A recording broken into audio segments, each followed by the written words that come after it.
All right. Well, welcome back to another BPU Roundtable. That is the Black Podcasters United Roundtable, number 2. This is all about networking.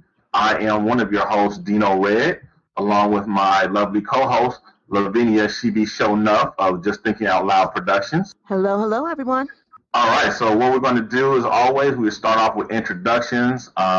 Like as I said, I am Dino Red of the Red Rock Podcast Network. My main show is the Shiznit Show, along with Lavinia. And Lavinia, you want to introduce yourself, please? Sure, I am Lavinia at SheBeShowNuff on Twitter, and I am co-host of Just Thinking Out Loud podcast with my cousin Abujeta Rising, and I also have a solo podcast called SheBeShowNuff Straight No Chaser. Okay, Mr. Ricky Hines, the second. Please introduce yourself, sir. Hello. I am Ricky Hines, the second, as he said. I run the AUA movement, which includes the AUA podcast, which is a news and political show, and AUA Hope, which is a positive news show as well. All right. And now we have Carlos. Please introduce yourself, sir. Hello, everybody. My name is Carlos Murphy, a.k.a. J.C. Rodimus. I have 2 podcasts, one being Inside the Wire, live from Afghanistan. I was the first and only, not just podcast, from a war zone. I'm back stateside now, and I have a podcast called The Dope Spot with J.C. Rodimus, and we break down classic hip-hop albums. All right, welcome to the BPU Roundtable, sir. And Rashani, please introduce yourself, sir. Yo, I'm the Black-Hearted. I do a couple shows, single simulcast, Dream Team, Send Solace, 20 minutes. Check me out on Twitter. Check me out on Facebook. If you know me, you know what's up. If not, check me out. Peace. All right, Carlos, please kill your camera, sir, to help with the audio. Thank you. Okay. Mr. Latone Hart, you're up next, sir. What's up? I'm at Latone Hart everywhere, Pinterest, Facebook, MySpace. I host the 7:30 show. I also do 70s Babies Radio, both on the same podcast. Latone Hart, 18-year broadcast veteran, the Dark Dick Clark, big stretch mark. Don't ask any questions. Okay, and Meredith, you're up next, ma'am. I am Meredith Hurston, at Meredith Hurston on Twitter and Instagram. You can find me on Facebook as well. And I am the host of the Take Charge of Your Own Health podcast, where you can find at takechargeyourhealth.com. Last but not least, we have Sharif. Hey everybody, it's Sharif here. I host the Operation Cubicle podcast where we look at corporate life from a Black geeky perspective and also do the science blog, Science Looks Good. So glad to be with y'all. All right, well, thank you all again for taking time out of your busy schedules to be here with us so that we can chop it up and hopefully learn something from each other about networking this evening. And so I'm going to turn it over to the hands of Lavinia so she can get us started with this week's topic of discussion. All right, the title of the roundtable this time around is The Found Art of Networking. And thanks to social media, thanks to the internet, the world is now smaller. We can reach out even closer just to get who knows how far away. So the question is right now, as far as trying to get the word out about your show, is networking with other podcasters an essential part of your marketing strategy? It used to be. Hi, again, my name's Rashani. And before we were talking about support your own, I was trying to show support to a plethora of different podcasters. What tends to happen is that you talk about somebody's show, you put their show out there, you give shout outs to their show and mention their show on your show and all that kind of stuff. And I don't know if they get. I don't know if they get bumps from it or anything like that. I just do it because I respect the show. But you never know. I mean, if it's being reciprocated or not on a day-to-day basis. So you don't know if they're actually getting bumps. And it started actually becoming a thing where it just seemed like folks didn't want to network due to the fact that maybe we think we're in competition in this game. I don't know. But I think that there's a lot of talking about it and not enough being about it in the world of podcasting, not just Black podcasting, but podcasting as a whole. And so I think that's really something we need to look into as a problem that truly needs to be overcame in order for everybody to go forward. Okay, anybody else? I think that it has to be more than just a shout out to be effective, or like mentioning someone else's podcast to be effective. The only ways that I've really found to be effective is actually bring the host on the show. Me and the AUA podcast and the Pennyman Doctrine, we did a joint podcast together, which was came out well. It was produced pretty well, and it was productive discussion. And then we put it out on both of our channels the same way we would do any other podcast. It was the exact same thing. We mixed the intros, and it worked. It's more so about collaboration than it is just networking. Networking can get you into meeting other podcasters, but it depends on what you do thereafter. Just as I think Rashani was saying, is like that doesn't seem to be effective at all. I've mentioned other podcasts, and it's not. I mean, he's right. One, you don't know whether or not it's going to be reciprocated, and two, it's kind of a passive way of doing it in and of itself.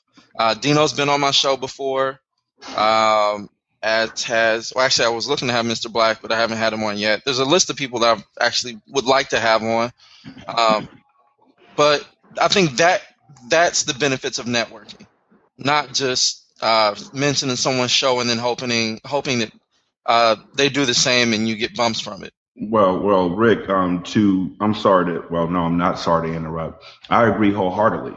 And so in order to take it a step forward, I actually have a Podomatic page that I told folks, hey, you can put your show onto my Podomatic feed.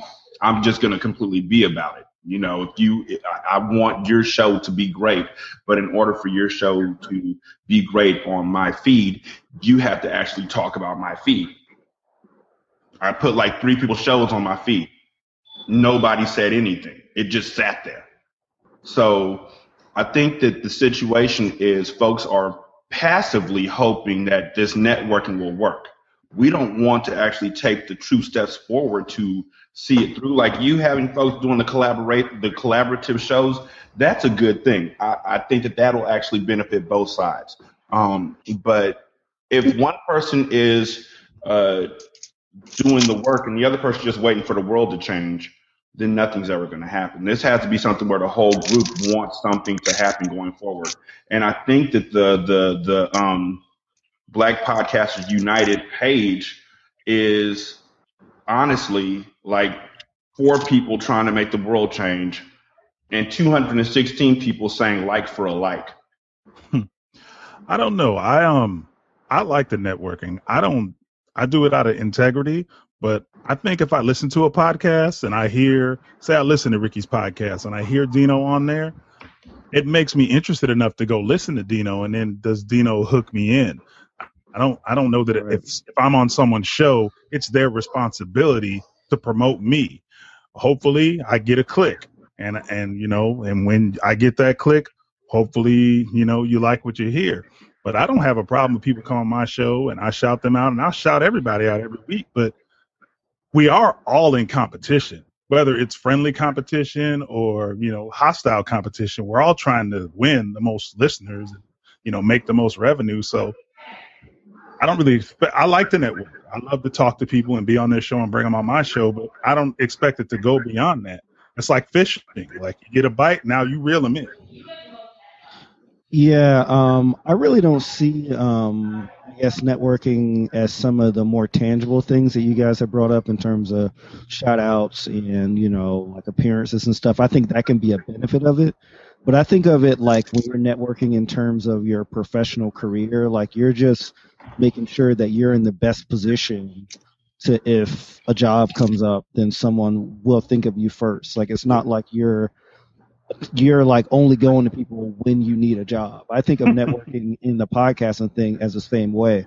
It's like talking to people offline, commenting on shows, like sharing shows, and then maybe if like the person's making a show that might touch upon your expertise, then they might invite you on. So I think that the shout outs and the appearances, that's all cool, but I think that's almost like a bonus side product of the true networking that should happen way before, which really shouldn't have that much of an expectation that this is going to lead to a definite collaboration. More listeners or whatever.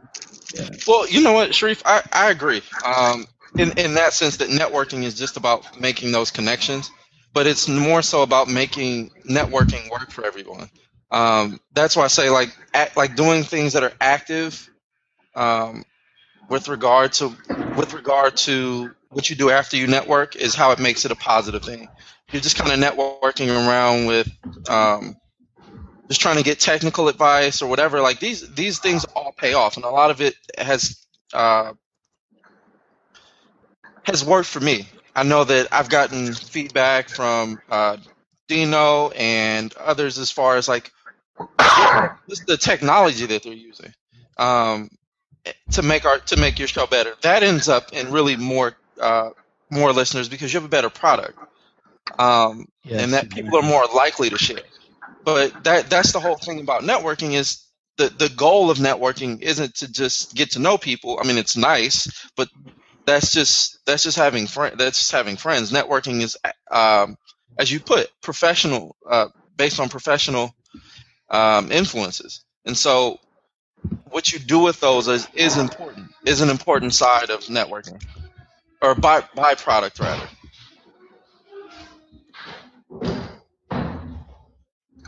Okay, well, to kind of, I feel like we've strayed just a tiny bit from the question, which is just for a reminder or refresher is networking with other podcasters an essential part of your marketing strategy? So, in that case, or in that directly answering that question, for me, the answer is yes. It is essential for me.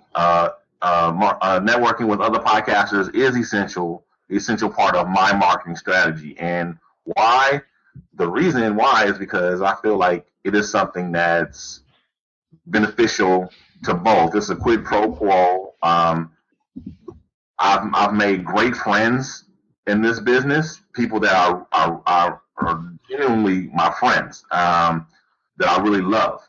And I don't know. I disagree with my boy Latone. I don't know. I guess in a sense it's competition, but in reality it's not, because when everybody can win, is it really a competition? Because everyone can win.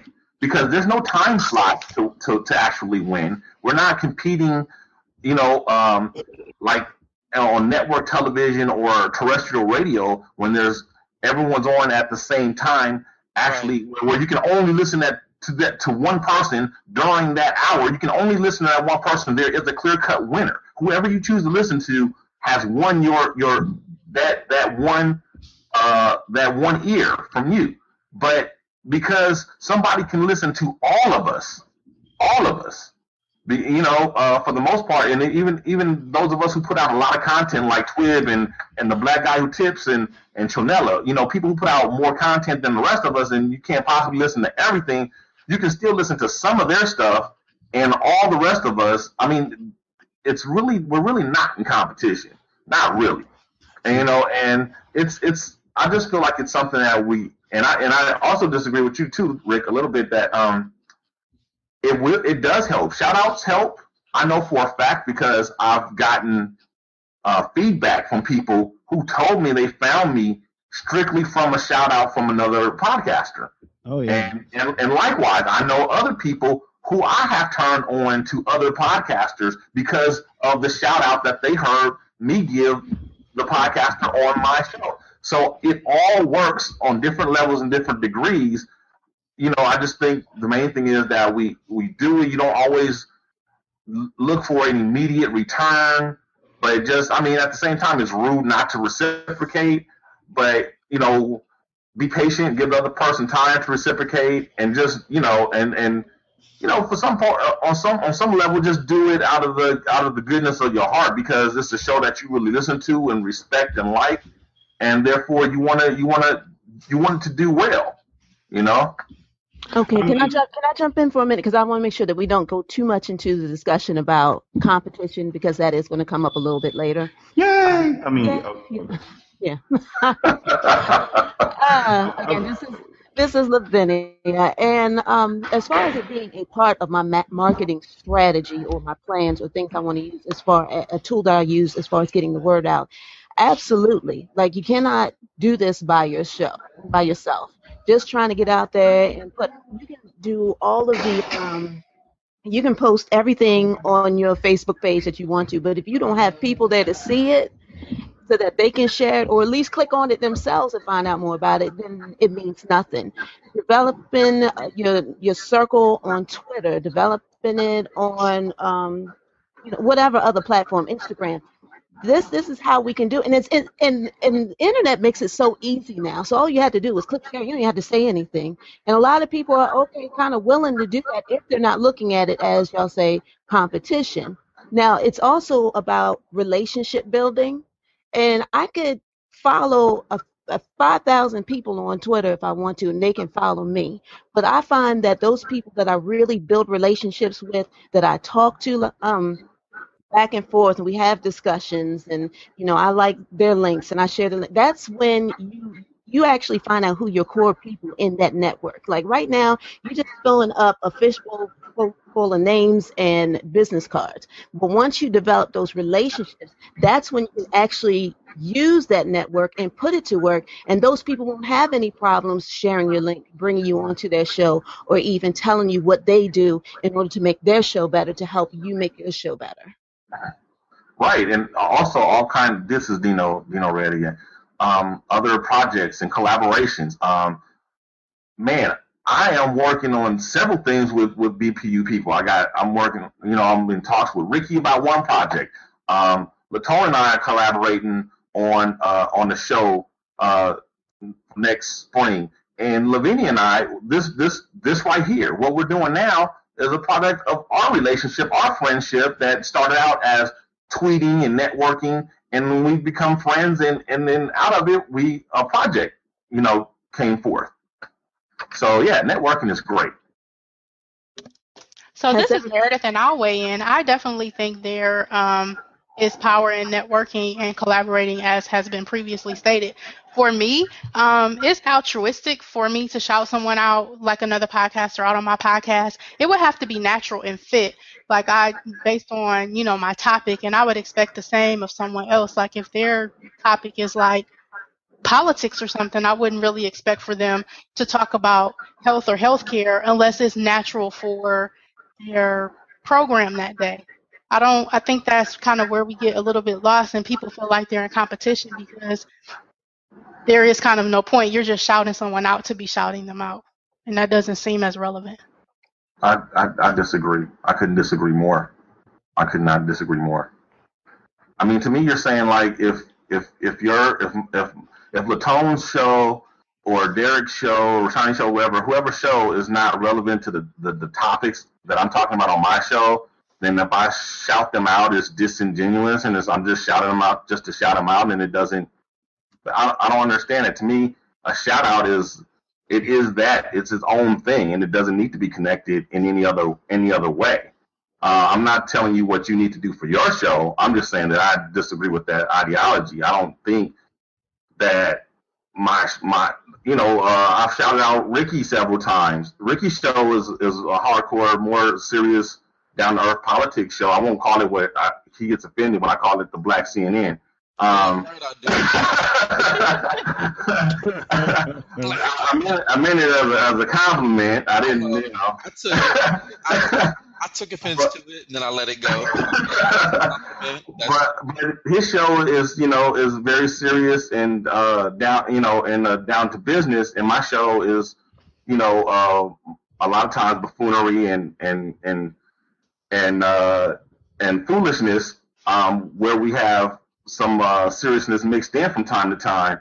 And I'll shout out anybody I want to. I don't think it needs to be relevant to any topic. The relevance is that show that I'm shouting out is a good show and deserves people to know about it and to listen about it. And I want people to know about it and listen about it. So I'm gonna tell them about it. That's all the relevance that's required as far as I'm concerned.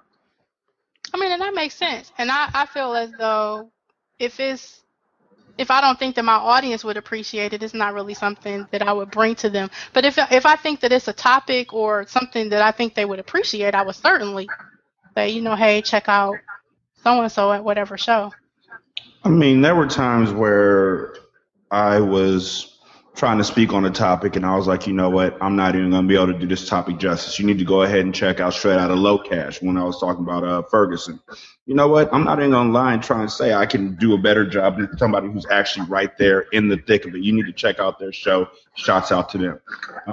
I will have times where Lavinia's shows, all of them get shout outs. And Kai Love, I'll give shouts out to her shows. And what I find is that when I do a shout out, I mean, a lot of folks tend to see the black guy who tips as the epitome of black podcast. But I've had people who heard me give them a shout out on my show, and so they checked them out based off of me giving them a shout out. So you never know who's going to be affected by you giving a shout out. And my mindset is, if I listen to these shows and I like these shows, it only takes a few seconds to mention these shows, but it might cause 6 or 7 of my listeners to go over to them. I'm going to do them the service of at least trying. And that's what doing a shout out is to me. It's showing respect, and it's also trying to do them a service. And I mean, I know I sound like I'm kind of upset about the whole thing, but it seriously irritates me. It does. When you feel like you're going out of your way to try and show support to somebody, or you're trying to show love to somebody, and you just get the cold shoulder back, it seriously pisses me off to the point where I don't want to say jack shit about that show anymore, period. But that's a choice thing too. Like I said, it's also that relationship building. You can't, maybe it's not in your best interest to shout out every show that you heard just because you like them. If you're expecting that reciprocation, you do that with shows that you know are going to give that back to you. On the other hand, and I can see clearly where Meredith is coming from. If that is not the format of your show to at the end say, hey, check out these shows, then that's just the flow of her show, which does not mean that she won't use, say, and this kind of goes into the next topic, Twitter or Facebook. Right. Was there to get the word out about your show. Like myself, I will have every intention to do shout outs, and by the time I finish recording, I totally forgot about it because I went on some rant, and then I'm like, damn, I really wanted to do that because that show gave me that respect. So I try to remember next time, but if not, you best believe on Twitter, on Facebook, I've got 3 Facebook pages, and I will use those platforms in order to spread the word about other shows. I will share any and everything on my Facebook page. I would be happy to shout out any podcast on my Facebook page, as long as it doesn't go against the core of something that I believe in. But on my show, like, I don't do shout outs really about anything because it's all healthcare related. So it's hard for me to kind of mix in a message of something else. But I can appreciate that if I'm not shouting out you, then shout me out. Yeah, I think you bring up a great point on that. Is that, just because you're not explicitly saying something on your show doesn't mean that you're not sharing it in other places. I know, like, for the first, 20, maybe 30 episodes of Operation Cubicle, I had a list of all the shows that I liked, and at the beginning of the show, I would actually read that list, shout out to blah, blah, blah, blah. And after a while, it just felt like super awkward and not natural and kind of weird. So the way that it evolved now is that, kind of like what Meredith said, I'll shout out a show if, like, that person left a comment on the show and I'm reading feedback, or like if there's a topic that we're hitting on, and I know that that like that person might be covering it in like more depth, as like a Derek said, I'll shout them out there. But like also, yeah, on like a Twitter, I'm tweeting out Stitcher links and like all that stuff. So like I think it's important, I guess, as a overall, social media strategy to be sharing stuff, and that can be outside of the core show itself if it doesn't fit the vibe of it. And I like to say right now to Rashani and anyone else, if I've been remiss in, or you feel I've been remiss in giving you a shout out or pubbing your show or you or whatever, I apologize right now. I am like Lavinia in that sense that you know what? To be honest, I forget to promote my own shit, and this is straight up true. I will tell you right now. You guys know my show is up for an award. I have not mentioned it on my show not one time since the first round or something. But there's been a lot of time. I should be talking about it every single show, and I haven't because I forget about it. So my point is, if I forget about promoting myself, you can understand that I will forget about promoting you as well. But it's not anything personal.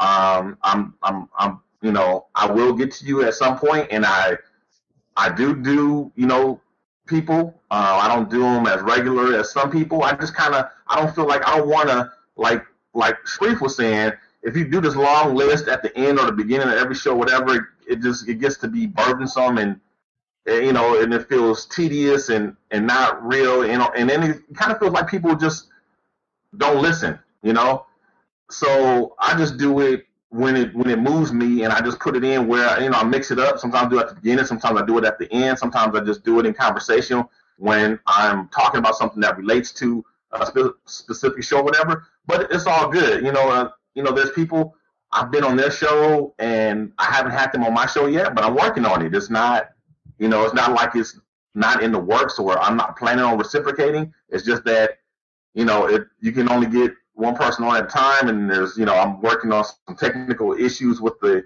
Skype and all that because I really hate the quality of this crap. But it just give and take, and I think sometimes we just need to be a little patient or whatever. Like Latone, he's really good about it. Like he shouts me out every show. I don't shout him out every show. I mean, I try to, but I don't always remember. I have his promos. I'm on his promos a lot. Maybe not every show. But, but by the same token, I've had him on my show, but he hasn't had me on his show. But it's all good. We're brothers, and it's like, it's not competition. It's all love. And we all want, we want the best for each other. So, That's how I look at it, though, with all podcasters. Like, for 2 years, I was shouting out Mr. Gates before I ever met him on Facebook or Twitter. It's like, if I think your show is good, I appreciate it. And I'm not going to hide the fact that I may be a fan of Ricky's show. So right. I never looked at it. For me, only way I'm going to shout you out is if you say something about me. I just don't look at it like that. I'm just going to, give props to whoever's good. Like I love the Cubicle show because I don't live in a cubicle, but I can see how I know people that are like that. So it's like, man, this dude is in another world and this is cracking me up. So I think the show is great. I'm going to tell other people to check this out because you may be wearing Dockers every day. I'm not. Wow. But by the same token, though, let me real quick. I want to say this too, because I don't want to seem like we kind of teaming up on Rashani or whatever. I feel you 100%, man. I mean, I understand where you're coming from. It's rude and it's wrong to let somebody to publicize you and you don't reciprocate. That's just really wrong. And and so I understand where you're coming from, and I think you're perfectly within your right to if you feel like, hey, I've been shouting these people out or whatever, and they're not giving me any love, then fuck them. I can understand that. And let me just, because honestly, I'm a grown ass man, dog. It doesn't matter what y'all think about my opinion. I really don't give a flying rat's fuck. But I just got to say, and you can vouch for this, I'll put on I'll put on Facebook people shows on Twitter or on Stitcher. I'll put on Twitter people shows on Podomatic. I will share people shows off that Black Podcasters United page. I will go every Friday and leave reviews for 5 people. I'm in these networking streets, dog. I'm here. I don't talk about it. I'm fully about this shit. And when I sit there and I'm putting in all this work and I don't see any returns on it, hey, if I work for 2 weeks and I don't give a fucking paycheck, do I want that job anymore? No. And it's that simple. It's not being rude. It's not being aggravated. It's not being anything. It's I want to see returns on my efforts. Right. And there it was. Yeah. He shut us all up. All right, then, Rajani. Y'all better get in them reviews because he about to start cutting you all out. No, I'm just saying, when I'm trying to, this is the only opportunity I'm going to get to really talk to y'all about this. And when I'm trying to talk to you about it and it comes out, y'all, it might sound like I'm whining or something. Y'all making it sound, the tone of your voice sound like you thought I was whining or something. I'm not. I'm just telling you the way it is. I have no filter. I don't need a filter. I'm just telling you that everybody has a different opinion of a lot of different things. And my opinion in networking is what you guys are saying. But at the same time, another piece of it is this aspect. And whether you see that or not doesn't matter to me. But that's how I'm going to continue to live my life because that's how I see this aspect. You understand what I'm saying? Yeah. Right. All right. Now, this is the perfect segue because the next question is we've got so much out there, like we said, Twitter, Instagram, Facebook, LinkedIn, and of course, all of us are members of the Black Podcasters United group. So what tools and opportunities are you utilizing to expand your network, and what is it that you're expecting from these networks to help you get your word out? I'll go first. I actually joined Black Podcasters United just because I wasn't aware of that many other Black podcasters. I just kind of wanted to see what was going on. But I think one way for people that aren't sure like how to incorporate shout outs into their show like me, like I'm certainly willing to have someone do an intro like, from the Shiznit, or whatever you're listening to the Take Charge of Your Own Health podcast. I mean, that's a way for him to inject himself on my show. Likewise, that's something like we all could do and maybe rotate those. That's just an idea for an intro. I found Twitter to be great for marketing, like just putting your shows up there and, a decent hashtag or a current hashtag has gotten me a lot of listeners, even gotten me some interesting interviews on other podcasts that I was unaware of. So I found that Twitter is really, a great marketing tool as long as you, tap into what's going on or a relevant subject. What Meredith said, I like to piggyback off of, I think is a brilliant idea. And actually on my show, I do a mixture of music and just whatever the fuck I want to talk about. And when I'm doing the musical parts, I will have breaks by people who do other podcasts. And they generally come out, they say, this is so-and-so from this podcast, and you're checking out the single simulcast. Hey, you know what? I want to go ahead and check out that show. I've been hearing about him on Rashani's podcast. He plays the same 20 breaks every show. So let me just go ahead and check out John and Molly from the Pennyman Doctor. Let me go ahead and check out Dino from the Shiznit Show. Let me go ahead and check out Howard from the Awkward podcast.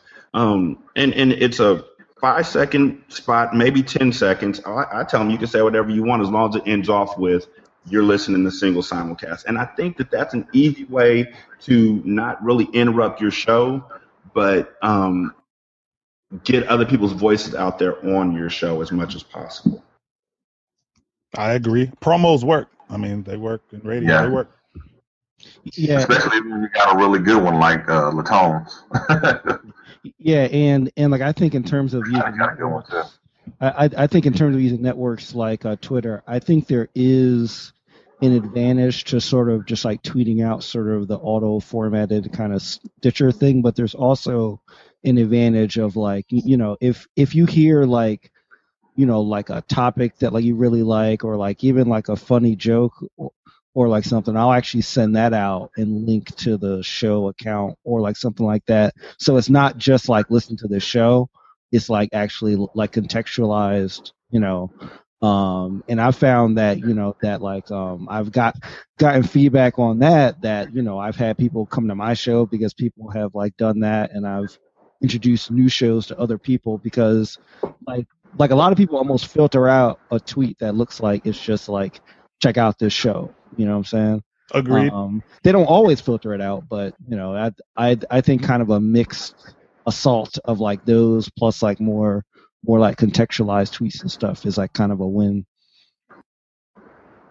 Can I chime in for a second? This is Carlos. What I've discovered was, have anybody heard of the internet site Fiverr? Yep. Yes. Okay. Well, they have Twitter people, and the people that have tens of thousands of followers, and of course it's $5 if anybody can summon up that type of cash. But I went and paid my $5, and I seen my downloads increase exponentially. I used to do, before the month of July when I started using Fiverr, I was getting at best maybe about 2,000 to 3,000 downloads a month, and since then I've gone up from 2,000 to 3,000 to about 16,000, 18,000 downloads a month. So I don't know where you guys are with your podcaster listening ship, but that's really good for me.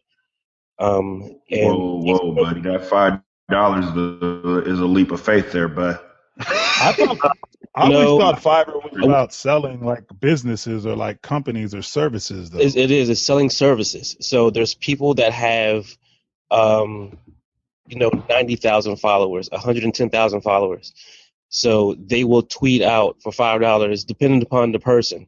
Because the person I'm currently using right now, I paid my $5, and she sends out 3 tweets of my podcast for the next 3 months. Somebody else, for $5, they only did it 3 times for 1 day.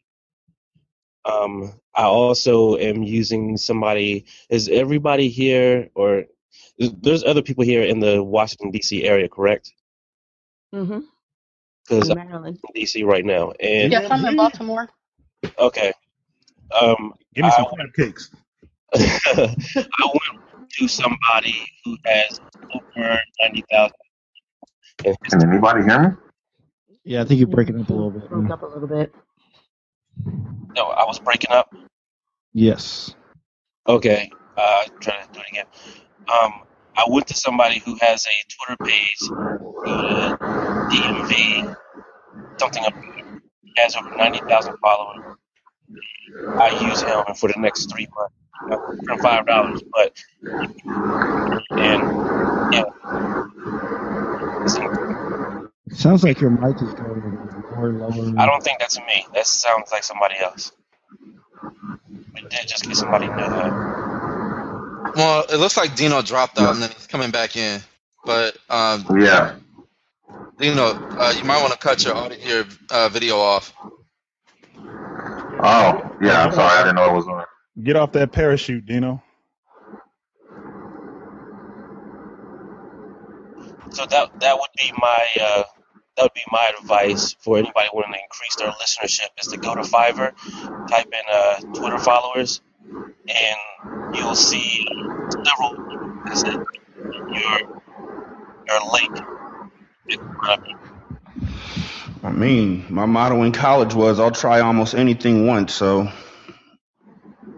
And then I never followed through because I was a geek. But I will definitely check that out. I appreciate it. All right, well, this is Lavinia again, and then kind of going back to the idea of building the network with other podcasters. I think I do a lot more with Twitter and Facebook than any other platform. The group itself, I love the Black Podcasters United group. Now, I guess I'm going to get on my soapbox for just 1 minute, because if anyone's paid attention, I recently put a post up where I had to switch out of Lavinia and into She Be Show Enough Oh to make. Lord. Don't stop me, Dino. You'll be the next one cut Mm, out. That Anywho, that was wasn't even me. That was me. And the oh Lord was, oh God. Before you go there, Lavinia, can I just say that I'm appreciative of this group. I'm appreciative of the folks that I met. I'm appreciative of the shows that I've been able to listen to. And like Meredith said, I'm damn near shocked that there's this many black podcasters out there, period. It sounds bad, but I'm insulated. I'm in Cali. Um, every page that I've been to has always started off good, and then at some point it hits that, hey, if you do this for me, I'll do this for you sort of thing. that's true. When that post came up about if you give me a 5-star review, I'll give you a 5-star review, I damn near left the group. Oh, shoot. That is, I've seen it in every single place that I've been at. It is the most trifling thing I've ever seen. It diminishes the integrity of your show to me. Because if you give me a 5-star review, I'll give you a 5-star review. I don't know that you've even listened to my show. You know, folks are popping up saying, hey, I'll give you one immediately. And it's like, dude, did you even listen to my show? Hey, I love how Rashani and his co-hosts get down on this show. Nigga, it's a solo show. Yeah, but And if somebody posts that review up, so then you give them a 5-star review, all of a sudden they ruin the integrity of your show because they're posting up stuff that's not true. That's true. You're right on point about that, and that's what I was trying to get to with. Let's say use this group as an example. I think there are some core contributors to the group who really want to use this as a network, not just for getting the word out about each other's shows, but also to help each other do better so that our shows can improve. And that's the whole point of networking. There's really no point if you're just going to be tossing a bunch of names out and just doing whatever for whatever. The whole point of this network is to increase our quality and be able to put out something better. And that's the thing about, there are so many groups right now. I don't even know how I became part of half of them, but they just throw their links out there and run. And I know personally, if I just see a link on the wall, I don't even bother with it just because it's just too much. And that's what I've been trying to kind of carve out here. We want to make sure that when you build a network, and I'm talking about what I expect from my network as far as my show, I expect to build relationships with people who have an interest, not just in, not particularly in making my show better, but understanding the benefits of working together. And so using this as a network, it's about, hey, you have this information, I can share this with you, you can share this with me. It's not necessarily about getting shout outs and liking my show, but it's about us being able to work collectively so that we can get, because there's no reason why black podcasters are still trying to find each other. Absolutely no reason at this point. But that's the way it is because we're kind of getting stingy with it because we're focused on our own stuff and just saying, okay, I'll do your link real quick. So I think what we need to do when we're thinking about networking is actually finding the true benefit collectively. I mean, if I may, let me just go ahead and throw down the gauntlet. I'm Rashani. I have 4 podcasts. If any of you want to be on 3 out of 4 of those things, let me know. It doesn't matter. I'll find a time. I will set aside my time so then you can be on my show. I will do that. I'll let you talk about whatever the hell you want. I don't need anything back. I just want to see other people improve. I just want to see people thrive and just be able to get their stuff out there to more people. So I've said this before. Nobody takes you up on it because everybody thinks there's a trick or a trap or there's a catch or something. There's no catch. Come by. Holla at your boy.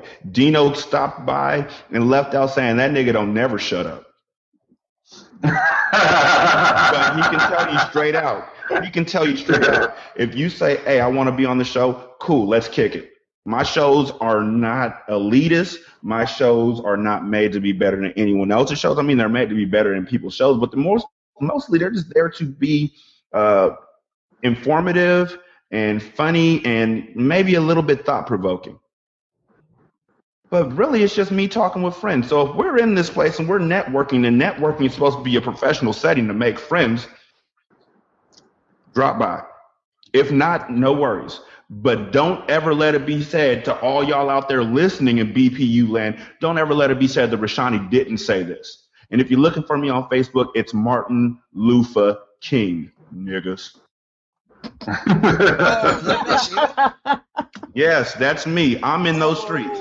Oh, all right. That makes Rick, that's me. What's up, man? What up? Okay, all right. No, I get it now. No, okay.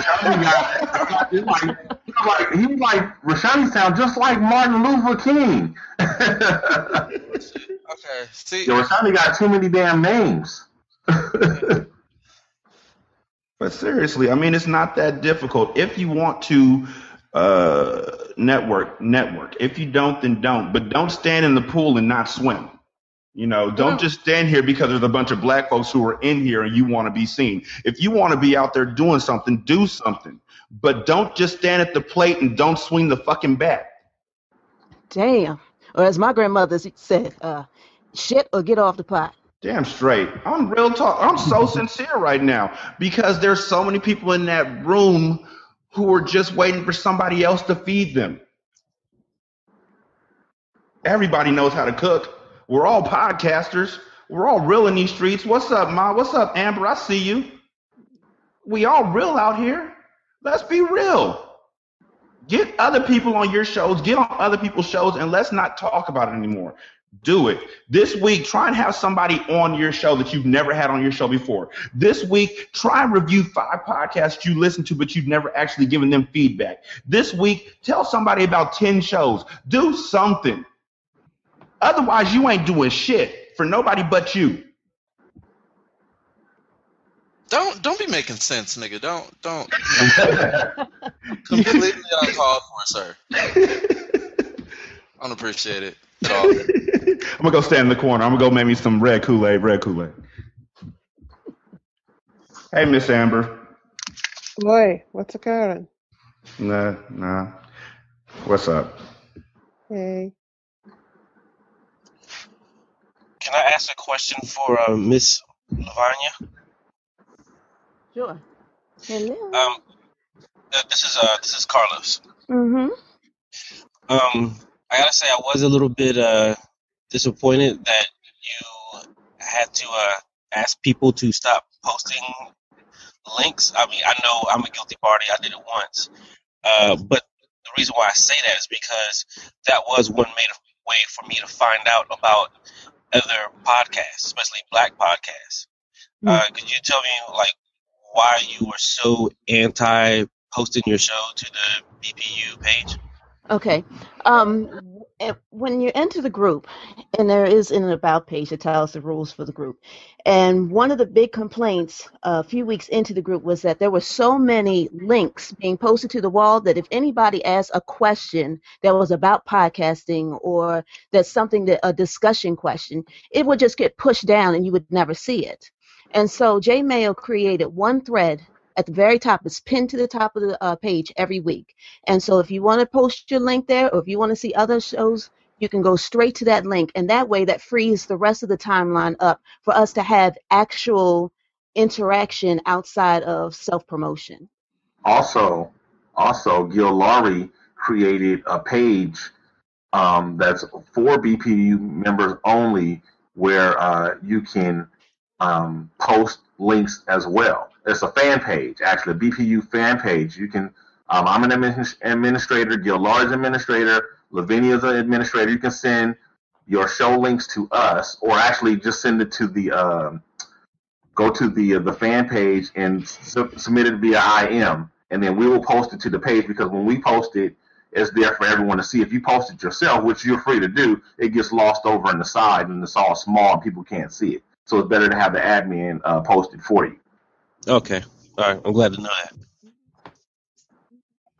Yeah, it was definitely like a group decision early on. I don't want to make it seem like it was Lavinia, like, oh, it's no links. No, it was Lavinia. It was Lavinia. No, it wasn't Lavinia. Definitely, it was definitely Lavinia. I specifically remember. Actually, if to be completely honest with you, it was Aaron Rand Freeman that came up with the idea and then just never came back again. Lavinia was just there for the aftermath. But I mean, Carlos, here's the way that it happened. When it first jumped off, when the site first jumped off, everybody was excited, and everybody wanted to be the first one to be heard. And so we all put a podcast link on there. But the thing was, in between those podcast links, really important shit was being missed. So in the manner of saving space, we just have one spot where you can drop it off at. And like Dino said, if you need to promote a show, just let us know, because I'm an administrator over there on the fan page as well. I try and get back to people, but Dino gets there first, or else Gil. They're both really good about it. But yeah, no worries. I mean, I'm not. I mean, I am. I'm an asshole, but I'm not trying to be an asshole about this because people don't know until you tell them. And that's what kept happening. People would put links on there and nobody would tell them anything. As a matter of fact, people will like it. And if you keep liking somebody doing that, they're not going to get the message that, hey, this ain't cool. They're just going to keep doing it. You know, this is seen by 34 people and liked by 12. Hey, that means their stuff is still getting out there. Instead of doing that, if we simply said, you know what, put it here, that's actually teaching a man how to fish going forward, instead of just liking that one plate that they put out there on the table. Right. When I didn't think about putting a link to my show there until I saw somebody else that did it. And in my mind, it's all about getting the word out. So I know a lot of people haven't heard of my show. So I did it, but I went that one time, and I'm new to BPU. I've been in less than a month, and I saw you post that. I said, "Uh-oh, okay, I didn't know that was a no." Yeah, well, I think the important thing to keep in mind is it's over 200 people in the group. Most people have weekly, some people have multiple weekly shows. So just imagine like 300, 400. Right. I totally get it now. It's just that at first I was like, oh, I thought this was a way for us to get our shows out there. And so, to be completely honest, Carlos, as soon as you did that, I got like 20 instant messages from people who was like, what the hell's going on? One person said, get this nigga out of here. One person said, is it Carlos Santana? Because I love his music. And then it just went downhill from there. It's not a big deal, man. We're not trying to make it sound like it is. It's just you live and you learn. You know, it's just that when that dude had the audacity to say, I'm just telling you straight out, this is what I want, 5 reviews for 5 reviews, and people was like, I'm all in. I was like, that's not what we're about. And these people who are saying I'm all in, they should know that that's not what we're about. You know, that's like Black Dynamite saying don't sell drugs in the community, and then that nigga stood up and said, but I sell drugs in the community. It's like, and look, and let me, in my defense, I think that I've been very nice about it. I would send individual messages, be like, look, come on, dog, please don't make me do it. Then I would post it, and then I would remind it. But if I delete your stuff twice, send you a message, put something on the wall, and then you come back and do it again, you got to go. And that's why I had a meltdown, because I said, damn this, I'm not playing no more. Because the whole point of this group is it's supposed to be different. Yeah. Black podcasters united. Now we've got plenty of places, likes for podcasts, or the podcasters group. There's plenty of places where you can do that. But I think what we're trying to do is we're trying to make a community of this, so that again we can use networking for the purpose of networking to go forward as a unit and to do better, so that we can get on top of this game and not steady riding beneath where people still don't know that we're out there. Well, I came to BPU to find interesting podcasts. So when people put links on there and I just go on there and I say, oh, let me check this guy out while I drive to work or while I go to the gym, I wasn't too upset about it, but maybe there needs to be like a sticky or something that tells people, hey, if you want to post your link, it should be right here. Because I think a lot of new people that join, I don't know if they get that message, if it's conveyed clearly. Well, if they're not reading the about when they join the group, I guess I got to do a contract or something. I don't know what I can do at this point to be like, it's in the about. I make the little notes, and it's cool. Just understand that there won't be so many warnings before I'm like, that's just enough, because there's too many other places like that.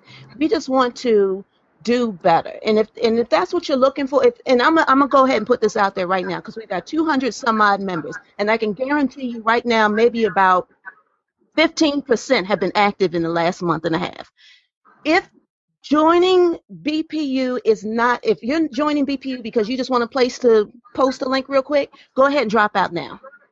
Just do that, and so we can see the people that really want to do something with this and build this network. I mean, currently I'm taking marketing courses and advertising courses because it interests me. And so there's a lot of stuff I want to bring over to the BPU. I'm just trying to figure out the best way to do it. But I can say that right now, the stuff that tends to intrigue me the most is the stuff about how to grow your audience and how to shift to a self-sustaining server for your podcast. Those things are things that I need to see. I don't really need to, know that somebody's doing a live show in 20 minutes. Come check out Ray and JJ on a Cray Cray Radio in 10 minutes. We're going to have Pimp C and Master X on here. I don't give a flying fuck. I mean, if it's Pimp C, though, like, I might. But I'm saying, if we can at least have a mixture where we all, hey, this is something, and Lavinia, I think you had done that, and I think Shirley did it from Chonilla. I think she had dropped off some stuff that she had saw, or just a good word that'll keep you on your way and keep your mind set on the right thing. We're still growing. The group is still in its infancy stages, and we're not expecting it to spread wings and fly away right now. But at the same time, we got to take steps and make sure that we are doing the right things and make sure that it does take flight instead of just staying grounded. Okay, so I just want to see. Okay, with that, I just want to see if anybody else wants to address the original questions about the tools and opportunity. I mean, besides the BPU Roundtable, is anybody using anything else that they feel is a good way to meet other podcasters and build their network? eHarmony.com. And I'm done with you. I mean, I think that there's other offline stuff as well. I mean, I don't know if that's part of this conversation or if we're keeping it online, but I've definitely gotten my show out there at different, I know I went to like some blogging conferences and stuff for my science blog, but I also got to network the podcast out there as well. And because my podcast deals with, Black people in the corporate environment, basically anytime I'm at any kind of function with some bougie Black folk that I feel like, will be receptive to something that, might get a little vulgar, might get a little silly at times, then I got business cards pressed up and everything, and I'll definitely push to pavement that way. So I do think that, attending things that, might be in the wheel frame of what you cover on the show, I think can be a big help, even if the entire event isn't about that. But if you meet kind of like some like-minded people that you think are similar to some of the fans that you already have, I think that like passing that business card on works. And that's the only time I'm jealous of y'all East Coast folk. I swear. Y'all, it seems like every Black podcaster I know, with the exception of Casey, Dino, Ricky, me. Rick, you're on the West Coast? Yeah. Ricky's kind of an LA suburb. Okay. Most of the folks I know who are Black podcasters are like, boom, right in this one concentrated area. And so all of the events, not just for Black podcasts, but for podcasters overall, seem to be going on in these like New York, Boston, DC area, Houston, New Orleans. For me, if I could, I'd go to the Twitter meetup that they have in DC every summer, and I pass my podcast card out like a mug. I need to know about things that are going on the West Coast, because it just doesn't seem like there's a very viable market out here as far as expos for podcasts and things of that nature. And it doesn't seem like there's enough podcasters out here for us to have a meetup. Oh, and Enrique Black up in Seattle, Seahawks truck. Yeah, I am in the Midwest as well. But like I thought you was in Philly or something. I was. I moved to Milwaukee about a year and a half ago. Oh, that's what's up. but I do see your point though. Like it definitely is more concentrated in the New York, DC, and like that kind of area. But like that's what makes some of these get-togethers and like conferences and stuff. It's like part of that, like investing in your brand, like because it's definitely not free to go to this stuff, you know. True. But Right. you know, but that that's just part of that initial investment. Okay, guys. With that, we're going to wrap up question number 2, and can you go ahead and introduce question number 3, please? All right. Well, basically, the question is competition a real enough concern in the world of podcasting to avoid networking with other hosts? I think we already addressed that, didn't we? Well, she said to hold off on it because we were going to discuss it more in depth. Yeah. Well, this is Carlos, and I wholeheartedly agree with whoever it was. I'm sorry, based on the name, who said that there isn't a competition for the same exact reasons. It's not like you're fighting for that 8 o'clock time slot or the 5 a.m. drive shift on your terrestrial radio. I can listen to everybody on your podcast at my leisure. So I don't see it as being a competition for the same exact reasons. Exactly. I love the fact that Stitcher gives me the opportunity to hit listen later and check stuff out offline, because that means I can take the Black Sexy Geeky and Mental podcast with me to work and check that out, because I don't have service at my job. You know, I don't have the best internet service there when I'm listening to Stitcher. And then I could check out Just Talking Out Loud while I'm walking the block doing my exercises or whatever. So I don't feel like I am pressed for time. I'm pretty happy when I get to the point where there's too many podcasts for me to be able to check out and I'm kind of overrun. But I think that there is this underlying belief that we do have to be in competition with one another. And it tends to arise or show itself in maybe a stupid internet beef or somebody suddenly not wanting to associate with another person or something like that. And it really discredits the whole group, because it's not like they're going to stop listening to that show. They might stop listening to both shows and just move out completely. I don't come from that world. I come from the radio world where the guy that works the noon shift hates the guy that works the afternoon shift. But you're all trying to do the best show. And you know what? If the afternoon guy's show is good, it helps the midday guy. Mm-hmm. So I come from that world. And I look at it like this. We're all, maybe you don't see yourself as competing, but if I listen to 4 podcasts and they're all talking about Ferguson, one of them, I'm probably going to be like, look, I just need to listen to these 2 because they're good. I also listen to a lot of podcasts and I hear like, man, Gil Lowry does something, man, I can't do that. I want to be able to do that in a similar fashion. I want to be that crisp, or I want to be as creative as, you know. So when I say competition, I'm not saying competition like I hate you. I'm saying competition like, man, I want to be on his level. I want to be. Yeah. Yeah, absolutely. I'll say that this is Carlos again. I will agree in that level of competition, because if I find out that 20,000 dude, you sound like you're talking in a tunnel with the garage door at the end. Underwater.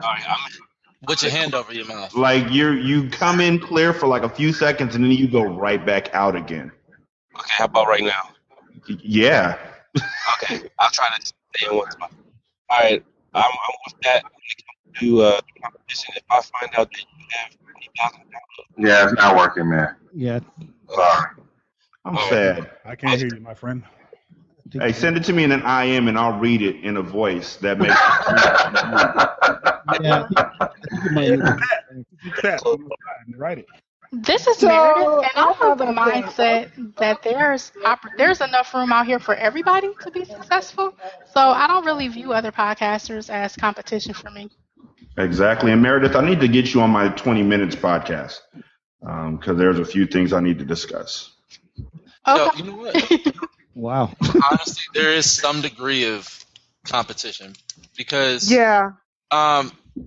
people can only like if you only have a tolerance for 4 hours worth of podcast listening, or 6 hours or 8 hours in a day, there's a form of competition to that degree. I don't know that needs to stop people from working together. That's enough to stop, because you're still going to have listeners. You may not have, like, I don't catch Dino's show every week, but I catch it when I get the opportunity, and every time I catch it, I listen. I enjoy it. It's a matter of not necessarily a time slot, like Dino put it, but just people's tolerance. Like, no one wants to listen to podcasts 24 hours a day. And if I listen to them, I want to listen to the 3 ones that I think are going to be like, oh, these are going to be the best 3 that are similar. A lot of podcasts I hear, they kind of cover the same subject matter. There are some podcasts I listen to that are so different than everything else that I'm always going to listen to, like the Freakonomics show. But 4 or 5 shows where they're just talking about news, I'm going to pick 2 that are really, I feel, are exemplary. Yeah, I mean, I do like I do agree with Meredith in that I don't personally see competition, but I do know that I don't listen to every show that I like out there. Like, I have a huge list of like a podcast, and you know what I'm saying. I might binge listen to a show that I really like, and just don't have time for it, and get like 4 or 5 episodes behind. But for some reason, I still don't see that as a competitive thing, I guess, because to me, it's like you're almost never going to have enough time to watch all the TV you want, listen to all the music you want, listen to all the podcasts that you want, play all the video games that you want. In my case, you know, but Matter of fact, let's speed this up. yeah, but I never feel like that pressure of, you know, of like, I better make my show so that they don't listen to this other show. You know, I don't know. So I do have can anybody hear me? Yes. Of course we can, Amber. Yes. Well, let's say of course, maybe you can't. So. Oh, yeah, I can't. You can't? You're Hello? going in and out, but you're good. You're good. No. So angry. Yeah, Okay. He doesn't want to. You sound fine, Amber. Thank you. So there is a case where we are all totally in competition, and that is if money's involved, which is interesting that no one's brought it up, and I don't know if it's just because nobody does fundraising or there aren't sponsors involved, but just as a point of information, that is a case. Well, for me personally, I don't ask for money. I actually feel guilty asking for money because I don't need it. I don't want to sound like snooty or anything about it, but I'm like, the money that you're giving to me, give to a homeless person. You know, do something that's actually beneficial with it instead of giving me something so then I can buy a new microphone or something like that. I can save up my money. I can budget well enough that I don't need your money to get me to where I need to be. You understand what I'm saying? And I realize that's not the same thing for everybody. I realize that completely. That's just where I am. God's blessed me to where I'm good. So I tell folks to just give money to a homeless person, buy lunch for somebody, just do something nice that's just unexpected. But I know that there are folks who are going for monetizing their podcasts. I know there's folks who get recurring donations on a week-to-week basis. And at that point in time, you are in competition because people only have so much money that they can or do want to give. Niggas don't even want to tithe at church. Oh, jeez. It's like, I don't know how to tell folks that I'm not looking for donations. I'm looking for reviews. And that's another thing that we're in competition for. Is reviews. What? That's not a competition. Yeah, if a listener listens to my show and Sharif's show and Meredith's show and Latone's show, and all of us are asking for a review, how many reviews do you think they're going to leave before their fingers get tired from typing? Exactly. Yeah, but I'll let you finish. Sorry. So, I mean, I'm saying that I have listeners who might leave somebody else a podcast review and then say, you know what, I only had time to leave that one, but I'm going to get to you later on. Then that time might never come up. I'm just saying that you As a really have. listener, you're totally right. As a Yeah, listener, I have a lot of shows that I totally love, and I want to say, that's ridiculous. Of course, if I love a show, blah blah blah. I haven't left reviews for my favorite shows. exactly. I mean, there's a lot of shows that and shouts out again to you, Lavinia, for even putting that out there to just leave reviews on Stitcher, and also shouts out to the lax security program at state government office that allows me to go on Stitcher and leave reviews left and right. But until she mentioned that, just to leave 5 reviews on a Friday, I wasn't leaving reviews. There are shows that I've been listening to for years that I Yeah. never left a review for. And some of them faded out, and I felt horrible for them. They dropped out because they weren't getting the love they were looking for. Mm, So it's a competition thing, and it does hurt people's morale when you have somebody who says, "I listen to your show all the time. Why don't you leave a review?" Well, I don't really have the time to leave one, but then they leave one for the next person. Then you realize it's a time constraint. Well, you know what? I think that can be mitigated Good by word. spending the time or by taking the time to help promote each other's shows, because as everyone's listenership grows, um, you're more inclined. The more listeners that you have, obviously, it's usually going to translate to you having more reviews. And even for like dedicated listeners who don't network, who aren't podcasters, they rarely leave reviews. So those are things that aren't going to come anyway. You know what I mean? Like those yeah, are things that will come if they're going to come, and if they won't. Hmm. I'm kind of like, I mean, if I get a review, I'm happy, but I don't really trip. I went to a barber shop one time in Milwaukee. Shout out my man, because I'm from Wisconsin, and I didn't know. I knew the barber, but everybody in there had heard like one of my podcasts. Like none of them brothers in there writing no reviews, but they had all heard it. So I was just happy that my voice was out there and I was putting the message out there. But I don't really trip off of reviews, and I don't think I compete for reviews. I just compete to be good, or to say that, hey, I feel like I'm on par with Ricky's show. Well, you can't. While you know personally that you're on par with Ricky's show, if you're not getting the reviews to get it on the iTunes, and Ricky's show has those reviews, and so it's showing up on iTunes new and noteworthy or whatever page, Ricky's show is going to get more exposure from there. I mean, I understand the word of mouth, and that's another part of networking that I think is an important aspect. But those reviews do tend to do some things, and you see folks openly petitioning for folks to leave them reviews so then they can get into the new and noteworthy or whatever it may need to be. And I understand that as a true struggle, as far as, like I said, the time constraints.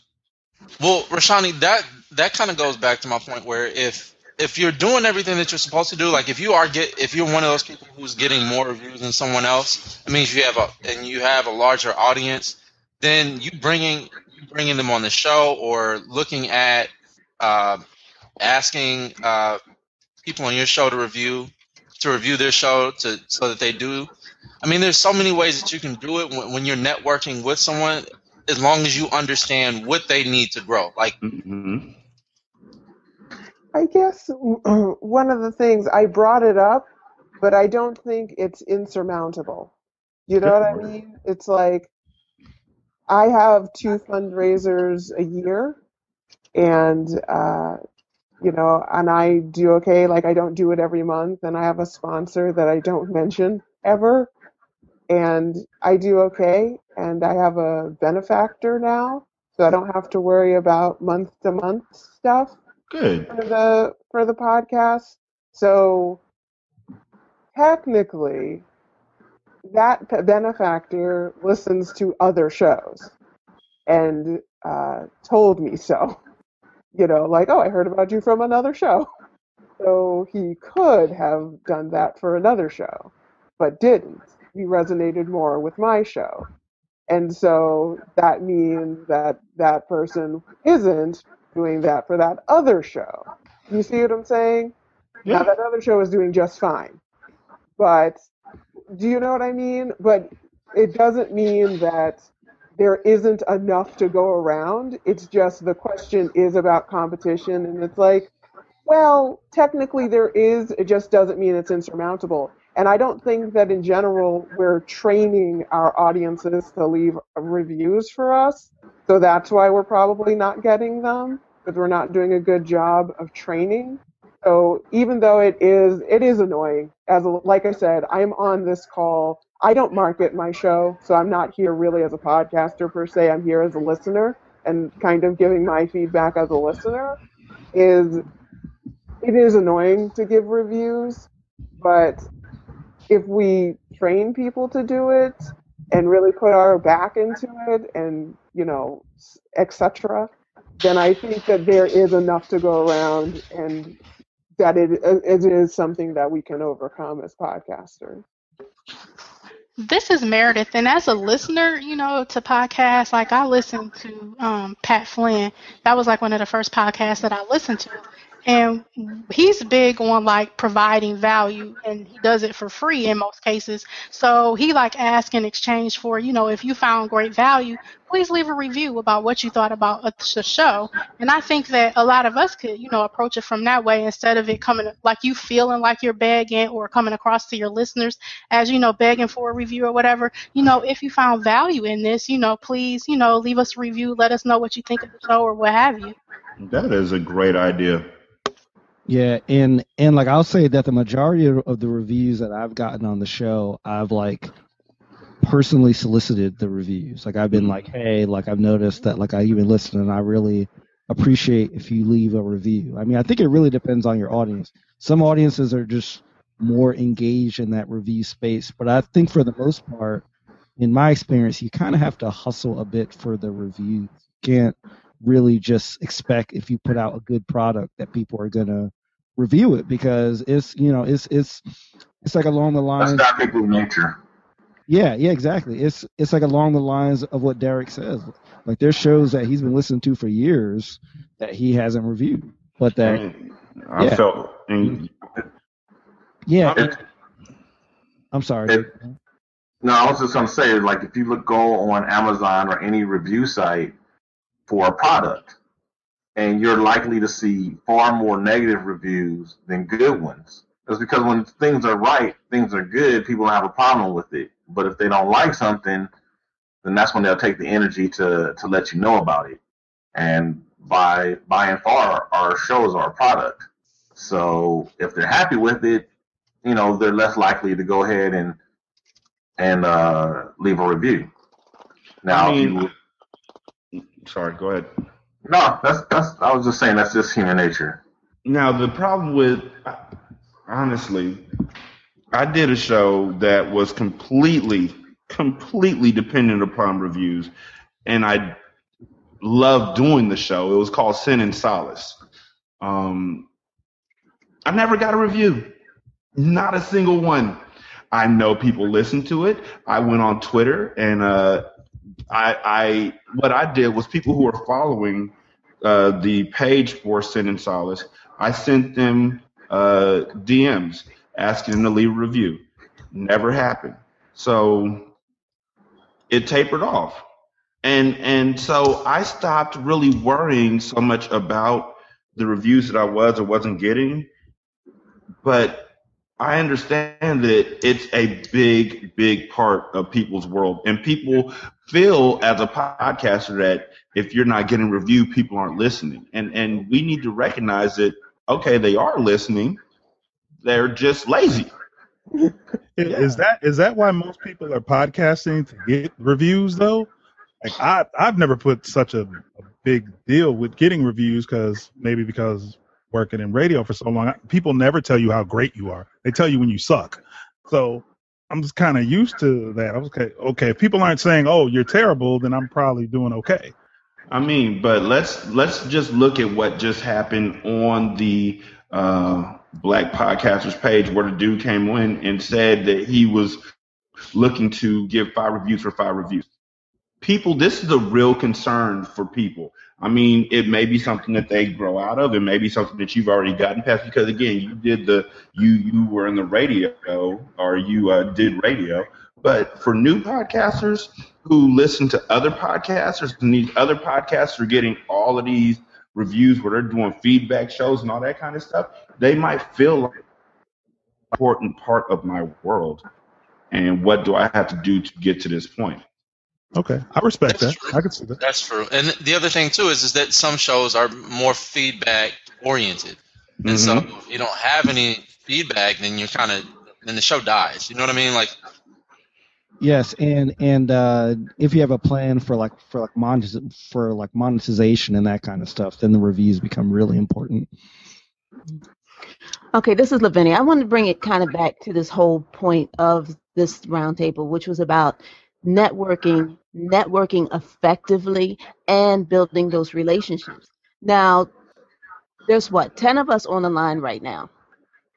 With us building a network with the purpose of moving forward, there's no reason why none of us should be able to do that for each other. Now, we can talk about everybody else, but if each one of us on this line are having this discussion, that means that there's somebody, I'm sure, because I know I already see people that haven't reviewed my show. Of course, I don't ask for reviews. I don't even remember to do it half the time.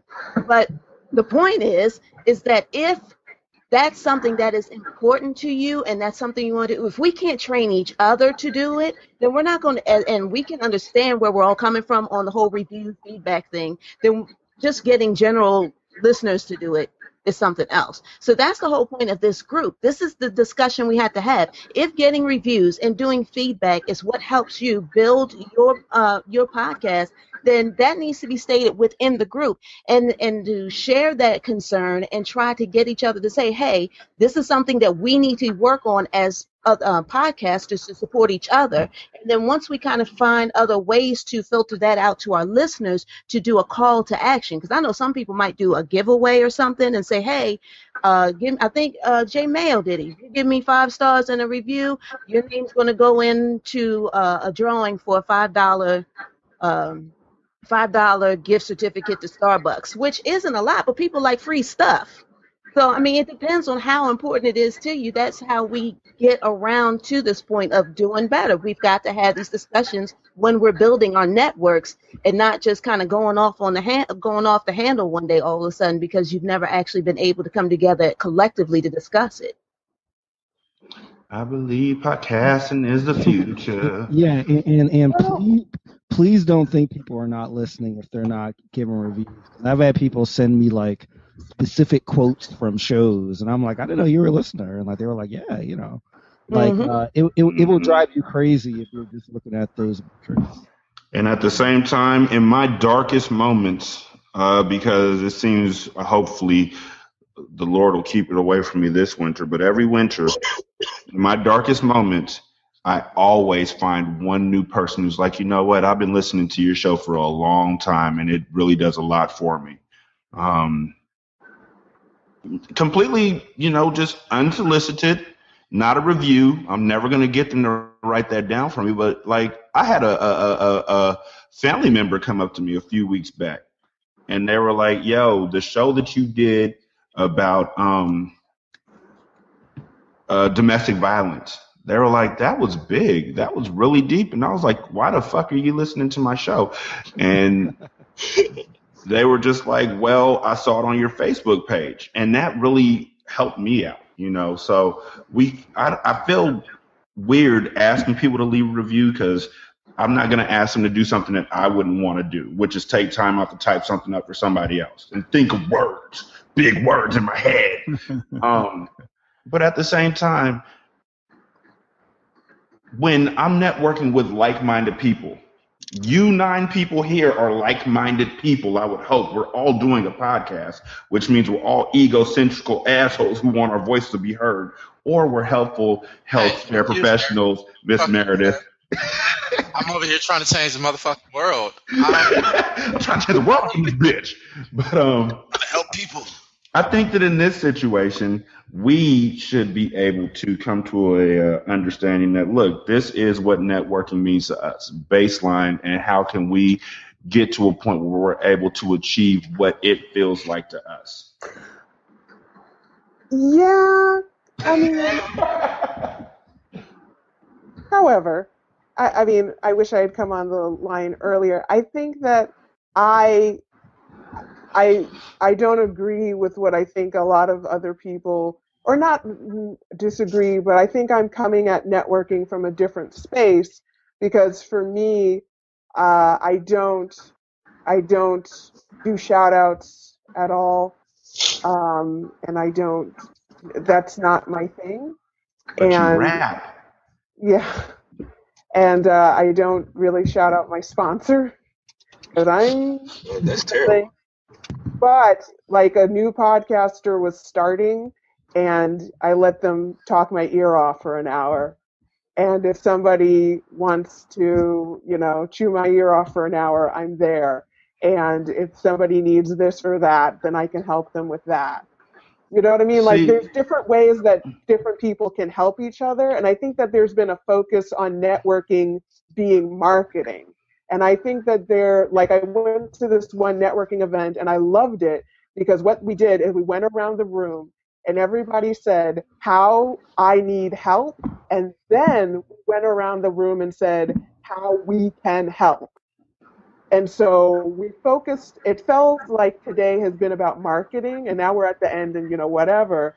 But I think that another way to look at things is just how can we help? And and so I can't help with marketing because I don't want to. It's not my thing. But I think that even with each other, there are ways that we can help each other as a network that isn't about our fan base. Do you know what I mean? And so and I agree. I agree. I think it's worth us thinking about how we could help somebody else. And it could be with advice. It could be with a shoulder. I mean, it could be with a lot of different things. And Amber, I mean, I don't want to. I mean, I am going to kind of toot my own horn, but I agree wholeheartedly. There was times where Amber was doing a show on Spreecast. She was doing an anniversary show, and Oh, yeah. she needed somebody to come out and be a producer. I'm not getting jack shit out of this. I just wanted to help. Me and Amber had a great time. It was one of the best moments I've had in the past couple years, dog, online. Um, and it's that simple. See a need, fill a need. I know I have kids. I watch a lot of cartoons, but they make a lot of sense. If you see a need, fill that need. Be of assistance. And I mean, on the one hand, I'm like that, but then on the other hand, every so often, I'm like, I'm filling all of these needs. When is somebody going to see the needs that I'm filling and fill one of my needs? Is it a need, though? I mean, are people asking you to do this stuff? No, Well, then it's not a need. Don't no. be that girl. But it's been an elephant in the room for me when you've been saying this stuff. It feels like a quarter-time job for you, and I'm not sure who is asking you to do it. Good call. I don't know either. The Lord. There you go. Amber, I think about the time you came in is when we were kind of talking about the Black Podcasters United group not being used as a virtual Oh, board to I've been post. listening the whole time. Yeah, to post your links. And then we did kind of talk about the reason why we didn't want a whole bunch of self promotion is to use that place as an opportunity to post other things besides promoting and marketing. So we can talk about well people ask questions. Well, what kind of mic do you use? Or um is anybody familiar with using Podomatic or whatever? So the Black Podcasters United is supposed to be a space where we can talk about podcasting in general, not necessarily about marketing. Although you're right, the conversation has kept going into reviews and getting more listeners. Yeah.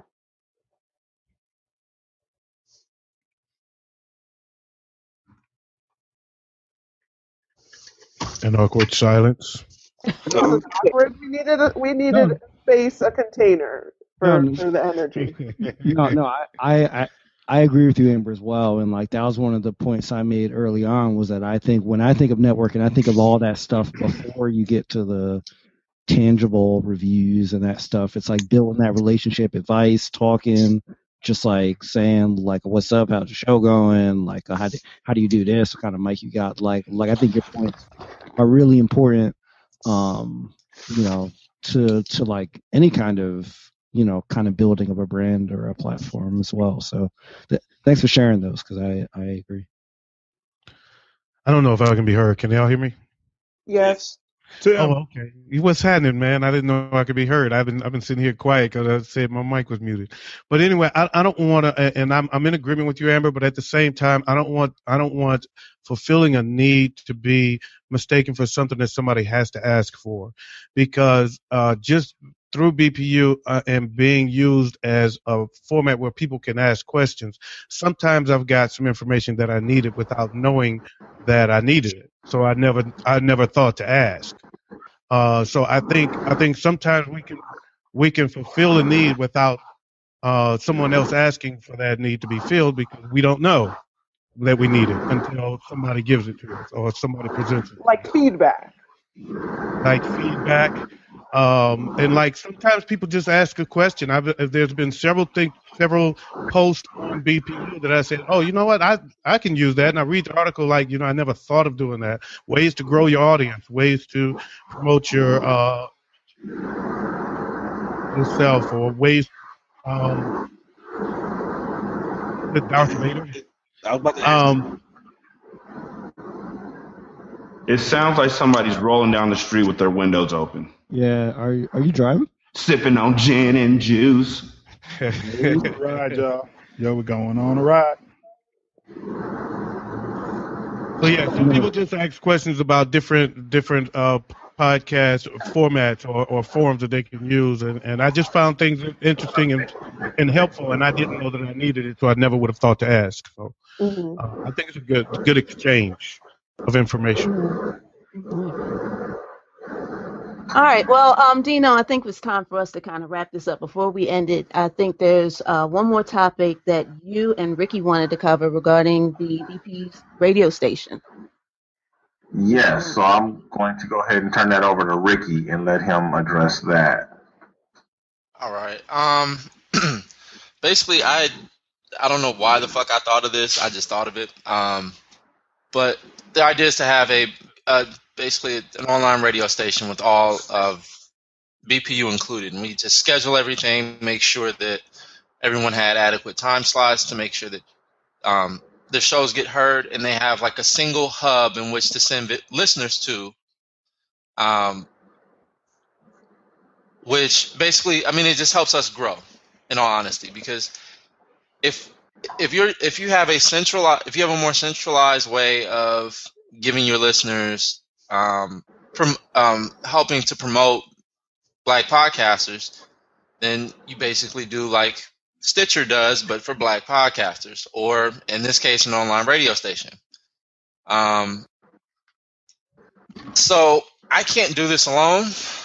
I don't want to do this alone. This is too big to even attempt to do. I have a life. I'm sorry. But let me ask you a question. Are you thinking about doing it like having people? Because I know some people do like 2-hour shows and 1-hour shows. Or are you thinking a radio station and where you have music and then maybe you have a 10-minute segment from a certain show and then something else, and then Lavinia has a 5-minute segment? Are you thinking about doing block programming where you're doing entire shows back to back to back? That's actually a really good question, and of course, Latone would ask that. No, it would basically be time slotted. Just 2-hour blocks or hour blocks, however long you need it to really facilitate getting out a decent episode or a decent amount of content. Like, for example, if you run monthly, if you have a monthly podcast, you don't really need much. You know what I mean? Like, but basically I've come up with, let me find this PowerPoint. I'm sorry. I'm looking for it now. I've just come up with like a breakdown as to what all of this would include. Let me see if I can bring it into the group.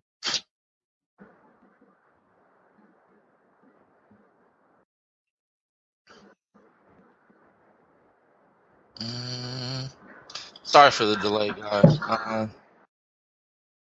But in the meantime, looking for this, are there any questions? I got a whole bunch of questions, but I'll hit you off. Of how you're formatically how you're gonna, because 24-hour radio station, even online, there's filler time, and are we gonna how far in advance will we need the shows? But Ricky, I'll get with you. Okay, those are all valid questions. And I wanted to actually let me just do a screen share.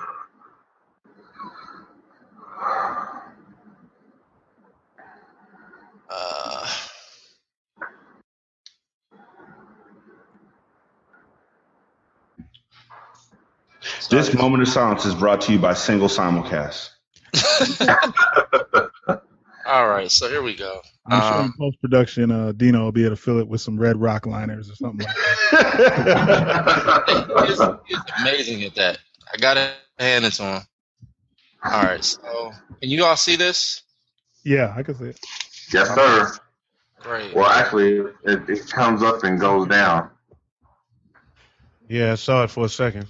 Just click on his name and it'll stay. Oh, okay. Yeah, there we go. Boom. Okay. So basically, like I said, the purpose is to provide like a centralized location for those looking for podcasts that feature people of color, allow listeners of BPU members to explore and discover other shows, and then you build a network of entertaining and thought-provoking content that we can use to create more media diversity. The platform that I was looking at using, or the one that I've found is probably the best one to use, is called Airtime by SourceFabric. And if I'll send you guys a link. I'll post a link to the PowerPoint. So if you want to go online and look at what Airtime has to offer, you can. Basically, it has the ability to schedule broadcasts using like a friendly interface. So when we had this discussion, what was this, a couple of weeks ago, Dino and Meredith brought up the concern of being able to, just schedule your show to run and then just walk away and not have to worry about it. Do you guys remember that? Or? Yes, we remember. Yes. Okay. Yes, I remember. Okay. So you have the ability to do that. You also have the ability to play scheduled audio or to broadcast live. So if you actually want to run your show live, that's great too. Really, what the organizational hierarchy needs to look like is the BPU radio coordinator would basically serve as somebody who's a hub, just moving information from the other people in the hierarchy, like the marketing coordinator, who could, and we also need to work under them a social media marketing coordinator and maybe an offline marketing coordinator, a treasurer to handle any funds, a technical coordinator, including several admins who would work under them, and a programming coordinator. So, any thoughts?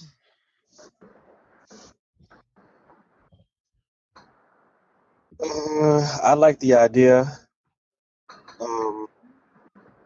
If there's anything I could do, I would definitely like to be a part of it. I don't know how I would fit in there. Yeah, I echo those sentiments myself. I like the idea. I'm the type of person that I'll sleep on it and come up with ideas tomorrow. Better feedback tomorrow than right now. Right now, I'm just kind of taking it in. But I like the idea. I think it's cool. This is Carlos again. I also produce TV shows at my local cable access station, so I could probably help you out with programming maybe.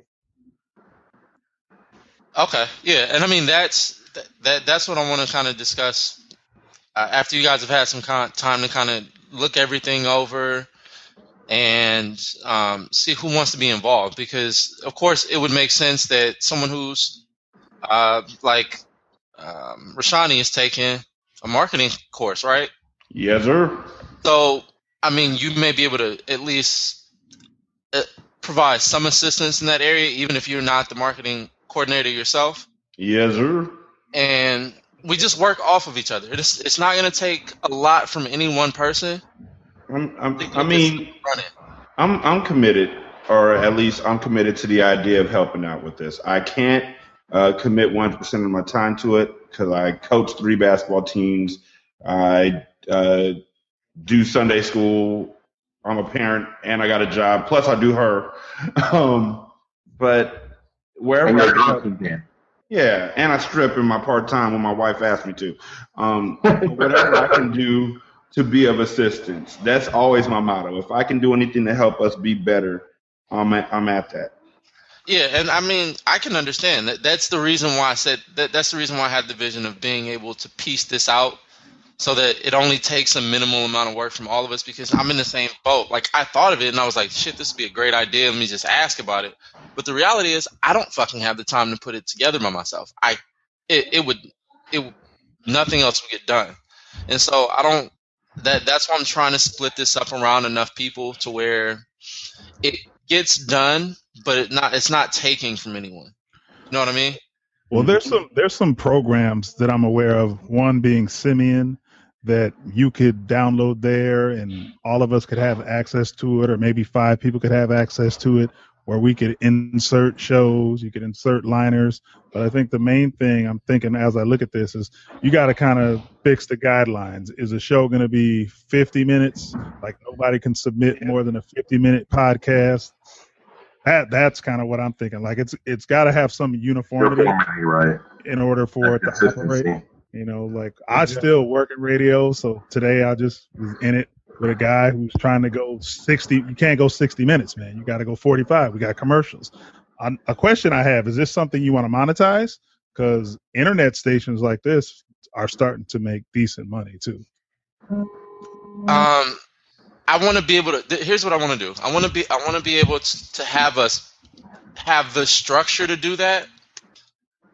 I want it to be built with the structure to do that, so that if we decide that it's garnering enough listenership that we should, and we don't have to go back and like tear every fucking thing down and build it back up.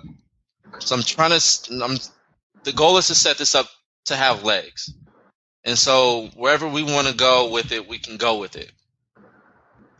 And wherever it can go, based on the amount of listeners that we have coming to it, you know, we could monetize it. Quick question. Just quick question out of curiosity. Sure. Why did you decide on this versus a network, versus a podcasting network? I wanted to give people flexibility. I really do want it to function more like a podcast network in the sense that everyone's scheduled that way, but I want people to be able to go live from time to time, if need be. And if we can build it as a podcast network and still have that capability, fuck it, I'm fine with it too. The goal is to give people the option to do what they need to do. You mean live? Yeah, like if you want to broadcast live, or if anyone does an online radio show as opposed to a podcast, like the thing is we're supposed to be about media structures.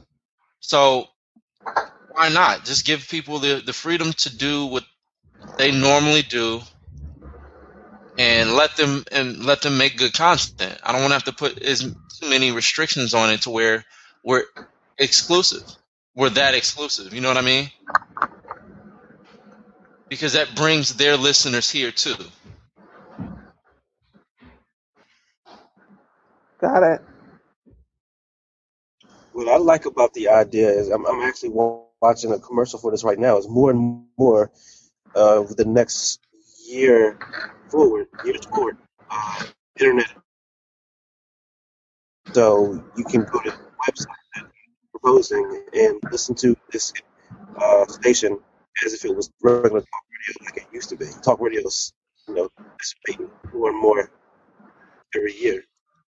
Yeah, and I mean, I agree. And plus, talk radio's fading. Yeah, that's what it's technologies. So this is a lot of talk radio is going to look to go there, but their audiences have probably already died and went elsewhere. So and we would be that elsewhere, and that's what I'm trying to open up. Correct. Exactly. I would like to, if we were to do something like that, you have the option to listen live as it goes or download the podcast as well. If you missed the show at 7, you just go to the site and download the podcast.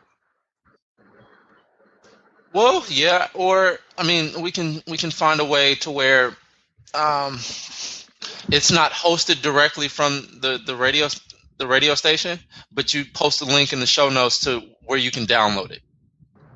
Okay, got you. I like that. Yeah. So I just figure as far as a user myself, that's what I would rather do. You know what I mean? And then also considering the it's more economical for everybody to just do it that way, as opposed to adding money into this for shit that we don't need. You know what I mean? Yeah. Who is this speaking again? I'm sorry. So let me step in for a minute. That is Ricky L. Hines II of the AUA podcast network. Rick, please tell people where they can find you for more information about this, or where they can hit you up so you can get with them outside of this forum here. Sure. You can actually email me at AmericansUnitedAgain@gmail.com. I'm on Twitter, AUA.org, and you guys can always find me on Facebook. It's probably the easiest way to reach me. I hate Twitter, and I really don't check my email as often as I should. But that, like I said, I want to have like a group discussion, and it doesn't have to be online or conversation. We can just have this in the forum itself, so that everybody's able to see what's going on. I have one more question before it sounded like you was ready to shut it down, but is this going to be 24 hours a day, 7 days a week? And that's the goal, yes. Okay. Well, with that, we will be wrapping up the second edition of the BPU Roundtable. Thank you all for coming out. Thank you all. Thanks again to our lovely co-host, Lavinia. Are you there? Thank you. Yes, I'm here. Lavinia? Thank you. Okay. All right. You want to have some final words before we shut this thing down? Yes, absolutely. Again, want to thank everyone who participated, everyone who listened in. Just want to encourage everyone to think about this whole networking thing and how it can be used effectively, and just decide whether or not you want to get in touch with people in order to help build up a network to be better, or if you're just after it for. You just gotta take a look at your marketing plan and see where and how it fits in. And we hope that you will continue to stick with Black Podcasters United, the group on Facebook, and hope that you will utilize it so that you can help make your brand even better.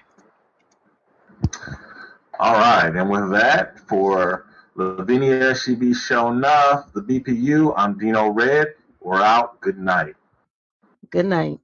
Good night, everybody. Good night. Good night. Like I said, y'all, real talk. I was not in any way, shape, or form bullshitting. Show up, you can be on the show. If you need somebody to shout you out, if you need somebody to share your posts on Facebook or whatever, just put Martin Luther King. I will share it. Real talk. It's that simple. I just love how it gets quiet after I finish talking. All right, I'm going to shut down the broadcast. I think y'all will be able to continue to have whatever discussion you wish, but I got to get out of here because I've got some things to do. But I want to thank everyone again for coming out. Good. I've been waiting for this time. I hate Lavinia. Oh, she's still here. Oh, man. I got to get on the bus. I'll holler at y'all. No, it